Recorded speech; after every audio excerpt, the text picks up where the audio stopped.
आपने मुझे अपनी भावनाएं प्रकट करने के लिए जो अवसर दिया, इसके लिए मैं आपका बहुत बहुत आभारी हूं। आदरणीय सभापति जी, सदन के अंदर अनेक विषयों पर चर्चाएं होती हैं। हर किसी का बहुत ही महत्वपूर्ण योगदान होता है। कुछ खट्टे मीठे अनुभव भी रहते हैं, लेकिन आज जब ऐसा अवसर आता है तो स्वाभाविक रूप से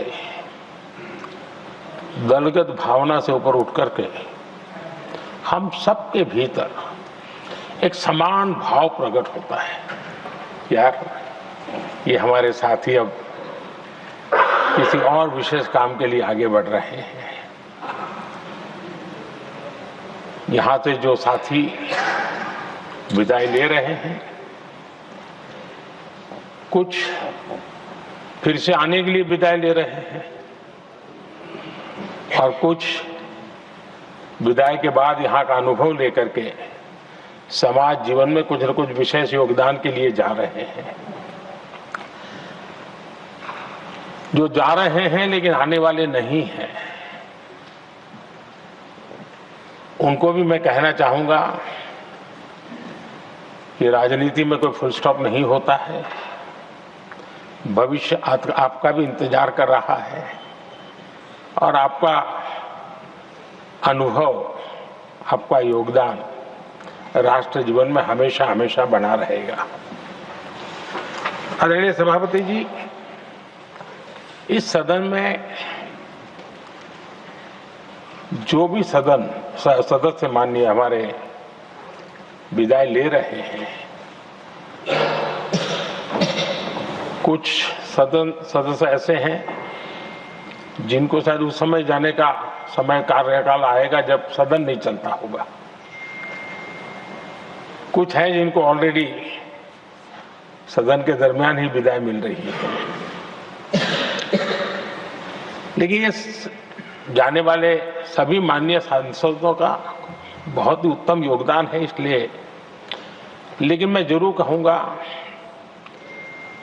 आदरणीय देवगौड़ा जी, आदरणीय खड़गे जी, आदरणीय शरद पवार जी, ये ऐसे वरिष्ठ लोग हैं जिनके जीवन का आधे से अधिक उम्र संसदीय कार्य प्रणाली में गई है और इतने लंबे अनुभव के बाद भी सभी नए सांसदों ने सीखना चाहिए वैसे समर्पित भाव से सदन में आना, जो भी हमसे उनसे बन सकता है उतना योगदान करना, यानी समाज में से जो जिम्मेवारी मिली है उसके प्रति पूरी तरह समर्पित रहना, ये इन सब वरिष्ठ लोगों से हम जैसे सबको सीखने जैसा है और मैं उनके योगदान की भूरी भूरी सराहना करूंगा, क्योंकि इतना लंबा कार्यकाल छोटा नहीं होता है, बहुत महत्वपूर्ण है। उसी प्रकार से हमारे उपसभापति जी हरिवंश जी विदाई ले रहे हैं। हरिवंश जी को लंबे समय तक इस सदन में अपनी जिम्मेवारी निभाने का अवसर मिला है। बहुत ही मृदुभाषी, सदन को चलाने में सबका विश्वास जीतने का निरंतर जिन्होंने प्रयास किया, और मैंने देखा है कि संकट के समय ज्यादातर उपसभापति के ही जिम्मे आ जाता है कि भाई आप संभाल लेना जरा, तो उनको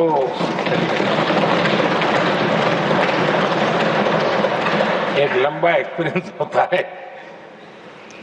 सबको जान भी लेते हैं, भली बात ही जान लेते हैं, लेकिन उनका भी योगदान। और जब भी, और मैंने देखा कि जब सदन का समय नहीं होता है तो देश के कोने में कहीं न कहीं वो यूथ के साथ मिलना जुलना, देश की परिस्थितियों के संबंध में उनको अवगत कराना, उनमें एक देश के प्रति संवेदनाएं पैदा करने का वो निरंतर काम। वे कलम के धनी तो है ही हैं, लेकिन कर्म कठोर के नाते भी मैं कहूंगा कि उन्होंने भारत के हर कोने में जाकर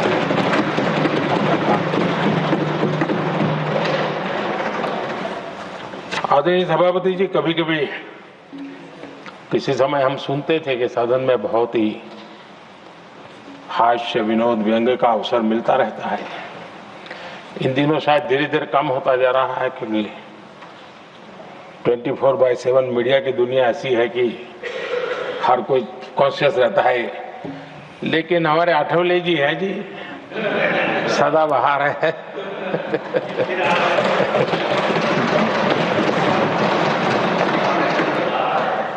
आठवले जी जा रहे हैं, लेकिन यहाँ पर किसी को खोट महसूस नहीं होगी।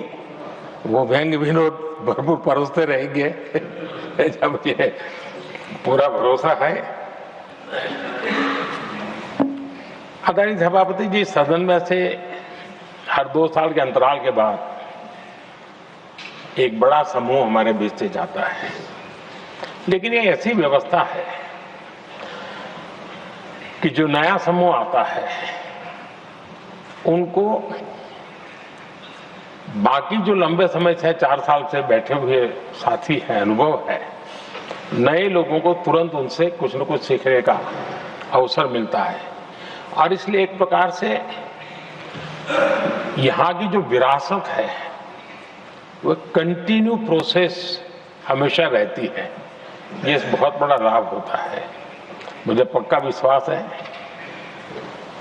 कि जिनको इस बार जाना नहीं है वो भी जो नए माननीय सांसद आएंगे उनको उनके अनुभव का लाभ मिलेगा और उनका योगदान भी सदन को और समृद्ध करेगा, ऐसा मेरा पूरा विश्वास है। आदरणीय सभापति जी, हम लोग जानते हैं कि जीवन में या सार्वजनिक जीवन में जब भी कोई महत्वपूर्ण निर्णय करना होता है तो परिवार के लोग बैठ करके मन बना लेते हैं कि ऐसा करना है, लेकिन फिर भी कहते हैं अरे ऐसा करो, उनसे जरा पूछ लीजिए, एक सेकंड ओपिनियन ले लीजिए किसी वरिष्ठ से। और घर में वरिष्ठ नहीं तो कहेंगे मोहल्ले में देखो भाई, वो काफी अनुभवी है, जरा उनसे पूछ लो एक बार उनका मन क्या करता है। अगर कोई बीमार है तो भी कहते हैं यार ऐसा करो भाई, एक और डॉक्टर से जरा ओपिनियन ले लो। सेकंड ओपिनियन का बहुत महत्व होता है। मैं समझता हूँ हमारी संसदीय प्रणाली में ये सेकंड ओपिनियन की बहुत बड़ी ताकत रही है। एक सदन में कुछ निर्णय होता है, दूसरे सदन में फिर आता है सेकंड ओपिनियन के लिए। अगर इस सदन में होता है तो उस सदन में जाता है सेकंड ओपिनियन के लिए। और ये सेकंड ओपिनियन उस सारी बहस को, उस सारे निर्णय प्रक्रिया को एक बहुत बड़ा नया आयाम दे देती है। और वो मैं समझता हूं कि हमारी निर्णय प्रक्रिया को समृद्ध करती है। तो इसलिए सदन में जो माननीय सांसद बैठते हैं उनके लिए एक खुलापन रहता है कि भाई चलो इस सदन में नहीं तो उस सदन में एक अच्छा ओपिनियन नया आएगा, उस सदन में नहीं तो इस सदन में एक नया ओपिनियन आएगा। तो ये सेकंड ओपिनियन ये हमारे लोकतंत्र में एक बहुत बड़ा कंट्रीब्यूशन है, जो जिस विरासत को हमें संभालना हमारे जो माननीय सांसद विदाई ले रहे हैं उनका तो योगदान रहा ही है, और इसके लिए भी मैं उनका साधुवाद करता हूं। आदरणीय सभापति जी, जो हमारे माननीय सांसद विदाई ले रहे हैं, बहुत आने वाले दिनों में तो शायद ये अवसर रहने वाला ही नहीं है, लेकिन ये माननीय सांसद ऐसे हैं कि जिनको पुराने संसद के भवन में भी बैठने का मौका मिला और नए संसद भवन में भी बैठने का मौका मिला।